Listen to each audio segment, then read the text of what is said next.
Docteur, j'en peux plus. Je suis épuisée, je suis à bout.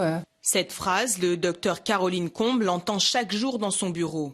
Médecin sur le campus de l'université Lyon 1, elle est la référente pour les étudiants en détresse qui ne font plus exception depuis le début de la crise sanitaire. Ils viennent actuellement pour des motifs en lien avec la perte de motivation, des troubles du sommeil, une altération de l'état général avec parfois des troubles du comportement alimentaire et une perte d'élan vital qui peut mener à des idées noires, voire des idées suicidaires.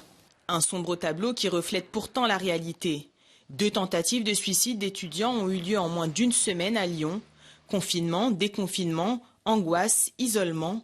Pour Laura Lehmann, présidente de Gaëlys, qui regroupe une 50aine d'associations étudiantes, la crise sanitaire a fortement accentué les problèmes des étudiants. La précarité étudiante n'est pas née avec la crise. En revanche, on a constaté qu'avec la crise sanitaire, beaucoup d'étudiants ont perdu leur travail ou ne pouvaient plus faire de babysitting, par exemple. On avait donc beaucoup d'étudiants qui avaient moins de revenus. Pendant le premier confinement, pendant 11 semaines, on a fait au total 8000 paniers.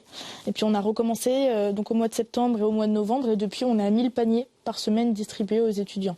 Une aide alimentaire, mais aussi des conseils en orientation et en santé mentale. Ce dernier volet semble avoir été totalement occulté depuis le début de la pandémie.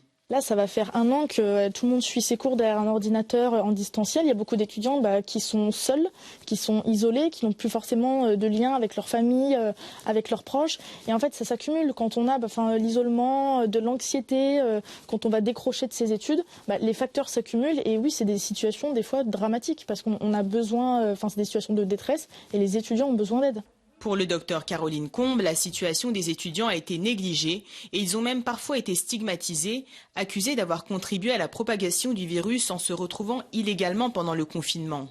Alors que le gouvernement est en pleine promotion vaccinale, la population estudiantine n'est pas prioritaire, alors qu'elle serait peut-être la clé de la solution selon le docteur. La politique vaccinale actuelle, pour moi, génère un sentiment de colère. Ces étudiants ont besoin de revenir sur les campus. Si on a peur qu'ils véhiculent le virus et le disséminent, pourquoi ne les vaccinerions-nous pas en premier, ces 2 millions d'étudiants? Une mesure pas encore envisagée par le gouvernement.